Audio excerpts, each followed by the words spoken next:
राधे राधे भक्तों। राधा रानी के प्रकट की कथा। ठाकुर जी जब मोहिनी अवतार धारण किए थे तो मोहिनी अवतार के स्वरूप के सौंदर्य को देखकर 33 कोटि के देवता न्यौछावर हो गए थे। सबके मन में यह भाव आया, यह जो प्रकट हुई हैं यह किसी भी प्रकार से हमको हमारी गृहिणी के रूप में प्राप्त हो जाएं। इतने सुंदर ठाकुर जी बन करके आए थे कि सबके मन में यही भाव हो रहा था।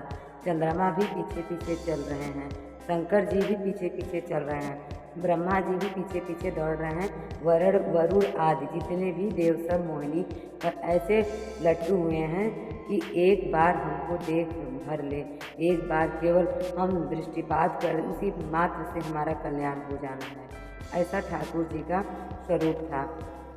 परंतु उन 33 कोटि देवताओं में एक देव ऐसे हैं जिनका मोहिनी के प्रति ऐसा कोई भाव नहीं हुआ। वो सूर्य थे। सूर्य भगवान जी के मन में ऐसा भाव आया कि ये मोहिनी अवतार जो है ठाकुर जी का, ये मुझे पुत्री के रूप में मुझे मिल जाए। सुंदर, इतनी सुकुमारी, इतनी कोमल, इतनी सुंदर मधुर, सबको तो लगे हमारी पत्नी बने, लेकिन सूर्य को लगे मेरी बेटी बन जाए, मुझे पुत्री रूप में प्राप्त हो जाए। सूर्य देव को यही बार बार लग रहा था कि मुझे पुत्री के रूप में ये मिल जाए। सूर्य के हृदय में यह भावना उत्पन्न हुई तो मोहिनी ने कटाक्ष नेत्र से सूर्य की ओर देखा, बाकी किसी की ओर नहीं देखा, और देखकर केवल ठाकुर जी ने उनको इशारा किया। बोले, तो आपकी ऐसी इच्छा है? सूर्य बोले, जी भगवान, मेरी यही इच्छा है, मेरी यही अभिलाषा है कि आप पुत्री के रूप में मेरे यहाँ पधारो। ठाकुर जी बोले, इतना साधारण नहीं है हमको प्राप्त करना, पुत्र के रूप में करना फिर भी साधारण होगा, लेकिन पुत्री भाव में यह तो असाधारण है, इसके लिए आपको तप करना पड़ेगा। सूर्य बोले, मैं आज से तप करूँगा, लेकिन आप वचन दो मेरे यहाँ आप पुत्री के रूप में पधारोगे, इसी रूप में पधारो होंगे। मोहिनी ने कहा, यदि मैं तुम्हारे भजन से प्रसन्न हुई, यदि तुम्हारे भक्ति में, तुम्हारे प्रेम में प्रबलता हुई तो मोहिनी के 33 करोड़ देवता को मोहित करती है, लेकिन तुम्हारे भजन के प्रभाव से जब तुम्हारे यह अवतरित होगी तो मोहिनी को भी मोहित करने वाला रूप धारण करके आऊँगी। मोहिनी जिसने तीनों लोगों को अपने रूप पर न्यौछावर कर दिया है, वह मोहिनी भी जिस रूप को देखकर मोहित हो जाए वह स्वरूप आएगा आपके यहाँ। ऐसा वचन दे के ठाकुर जी जा रहे हैं सूर्य को। विष्णु वही सूर्य वृषभान जी के रूप में प्रकट हुए, और जब वृषभान जी के रूप में प्रकट हुए सबसे पहले एक राजा के रूप में भी आए थे, तब भी उनको तपस्या की थी, लेकिन ठाकुर जी नहीं पधारे। जब वृषभान जी के रूप में प्रकट हुए तो उन्होंने ठाकुर जी का यजन करना बंद कर दिया, ब्रह्मा जी का यजन आरंभ किया। ब्रह्मा जी से प्रार्थना की कि ब्रह्मा जी प्रकट हुए, बोले, क्या वरदान चाहिए? बोलो, वरदान आपसे नहीं चाहिए, वरदान हमको किसी ने कहा था कि वे हमारे यहाँ पुत्री रूप धारण करके आएंगे, मुझे लग रहा है कि वो कहीं भूल नहीं गए, इसीलिए ब्रह्मा जी आप बहुत करीब हैं ठाकुर जी के यहाँ, आपको जाकर ये संकेत करे, कोई आशा में बैठा है। मैं जब मोहिनी रूप स्वरूप देखा तब हम पागल हुए, फिर 33 कोटि देवता के मन में यही आता है, प्रकट होगी, कब प्रकट होगी दोबारा, कृपा करो, आप प्रार्थना करो कि वह पधारें। ब्रह्मा जी बोले, आपके भजन में इतनी सामर्थ्य है कि ठाकुर जी मना नहीं कर सकते। बोले, तो फिर मुझे विश्वास के लिए कुछ तो कह कर जाओ। ब्रह्मा जी बोले, मेरी जिम्मेवारी बन जाए, इसीलिए चलो इस पर्वत के रूप में विराजमान जाता हूँ, और बरसाना पर्वत के रूप में ब्रह्मा जी विराज गए। ठाकुर जी आए, मैं जिम्मेदारी लेता हूँ, इसीलिए मैं पर्वत बनकर बैठा हूँ। ब्रह्मा जी ने जाकर के प्रार्थना की। ठाकुर जी बोले, मैं तो सच में ही भूल गया था कि मुझे जाना है। बोले, भगवान, वो बहुत प्रतीक्षा कर रहे हैं आपकी। वृषभान जी का भजन कैसा है?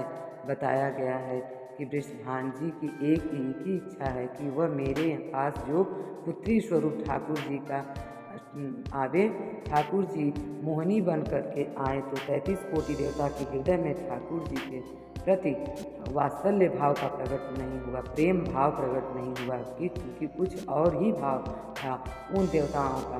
ऋषभान जी कह रहे हैं कि मैं ऐसी पुत्री पाना चाहता हूँ जिसको देखकर के काम नष्ट हो जाए, काम का भी मर्दन हो जाए, सामने वाले के हृदय में एक दिव्य प्रेम प्रकट हो, निष्काम प्रेम लव जिसे कहते हैं, इसका प्रसाद पूरी दुनिया को देने वाली ऐसी पुत्री मेरे घर प्रकट हो और जन्म हो उनका। पधारो स्वार्थ सिद्धि प्रेम सब करना चाहते हैं, लेकिन निस्वार्थ प्रेम किसे कहते हैं?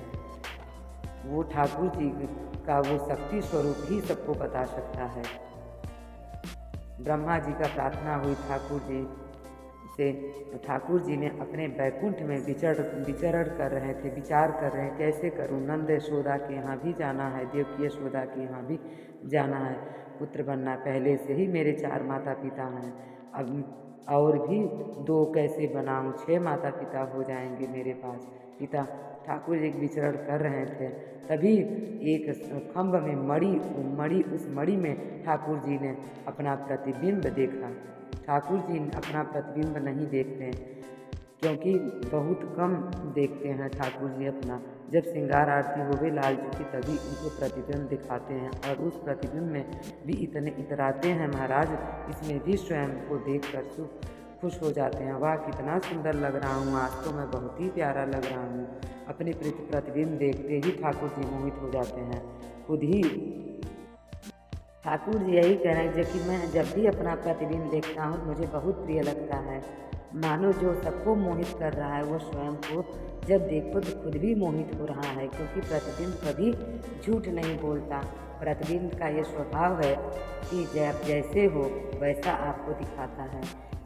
ठाकुर जी ने जब प्रतिबिंब देखा, अपने उस प्रतिबिंब स्वरूप को ठाकुर जी ने स्थिर कर दिया, और स्थिर करके अब तो ठाकुर जी लाए लक्ष्मी जी की पूरी पेटिका लेकर के श्रृंगार की और अपने प्रतिबिंब स्वरूप को ही उन्होंने श्रृंगार करना आरंभ कर दिया। किशोरी जी ने श्रृंगार का इतना भाव बताते हैं कि किशोरी जी ही नथ बेसर, ऐसी किशोरी जी के कानन के कुंडल, ऐसे किशोरी जी के पाँव के महावर ऐसे कोई ना हो, क्योंकि श्याम सुंदर ने श्रृंगार किया है किशोरी जी का। जो स्वरूप ठाकुर जी ने उसका स्वरूप श्रृंगार किया है, नारायण सिंहासन करके अपने प्रतिबिंब को ही श्रृंगार कर रहे हैं। मोर पीछ हटाया, मुकुट उतार के दूर रख, घुंघराले केसों को खोला, नेत्रों में सुंदर सुंदर छोटा छोटा काजल लगाया, माथे पर एक सुंदर बिंदिया लगाई, होठों पर निर्मल लालिमा लगाई है, गले में हार पहनाया है, सर्वांग श्रृंगार किया है, और लक्ष्मी जी की चुनरी ला करके जैसे ही शीश पर चढ़ाया करके ठाकुर जी ने थोड़ा सा जो श्याम रंग है उसको जैसे ही गौर वर्ण किया, बैकुंठ के उस प्रतिबिंब से मानो जैसे एक सूर्य चंद्र का आकार स्वरूप प्रकट हो गया। तो इतना तेज पुंज प्रकट हो गया, ठाकुर जी भी अपने नेत्र को छिपाने लगे। ठाकुर जी जब अपनी प्रतिबिंब की ओर देखा, किशोरी जी का दिव्य स्वरूप वहाँ प्रकट हो गया।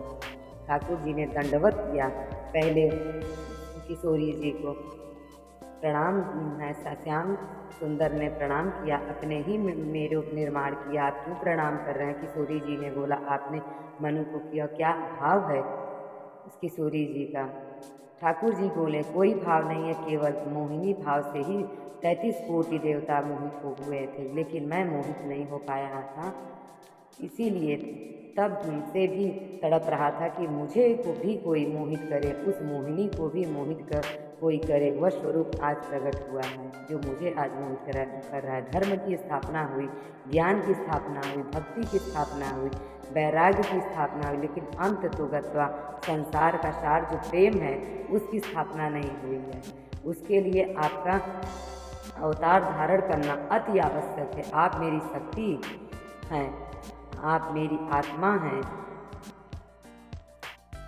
विश्व पूरा विश्व की चेतना किसकी प्राप्ति के लिए दौड़ रही है कि आत्मा एक दिन परमात्मा में मिल जाएगी, लेकिन उस परमात्मा में आत्मा जो विद्यमान है वह तो किशोरी, उस आत्मा की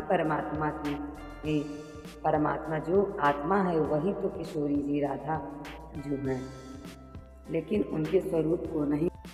ठाकुर जी किशोरी जी से प्रार्थना करने लगे कि आप पधारो, प्रेम की स्थापना करो। आप भूमंडल पर सूर्य के अवतार वृषभान जी के यहाँ पर आप अवतरित हो। तब किशोरी जी ने ठाकुर जी की बात मान करके और वृषभान जी और कीर्ति के यहाँ पर अवतरित होती हैं। किशोरी जी का अवतार किस समय होता है? ये सुबह के 4:40 पर किशोरी जी, ठाकुर जी का जितने भी अवतार हुए हैं दिन में 12 बजे या रात में, लेकिन किशोरी जी का अवतरण भोर में ब्रह्म मुहूर्त में सुबह 4:40 पर हुआ है। क्योंकि बोले राम कृष्ण आदि जितने भी ठाकुर जी के अवतार हैं राक्षसों के वध के लिए आते हैं, तो यानी सूर्य की तेज ताप से उनका जन्म होता है, मानो वे प्रकाश स्वरूप में, ऐसा भाव बताते हैं। या रात्रि के 12 बजे होते हैं, वो इसीलिए होते हैं कि मानो ऐसा भाव रखते हैं कि चंद्रमा अंधियारे को दूर करता है, वह ज्ञान का प्रकाश है, वह ज्ञान है, उसे अंधेरा दूर होता है। तो ठाकुर जी रात्रि प्रकट होकर के ऐसा भाव रखते हैं कि काले ज्ञान जितना भी है धरती पर दूर करने के लिए हम अवतार लिए हैं। लेकिन किशोरी जी का जो अवतरण है वो 4:40 में ब्रह्म मुहूर्त में होता है। उसका क्या भाव है? बोले 4:40 में ब्रह्म मुहूर्त के बाद सूर्य प्रकट होना आरंभ होते हैं। मतलब सारे मंगल कार्य ब्रह्म मुहूर्त में होते हैं।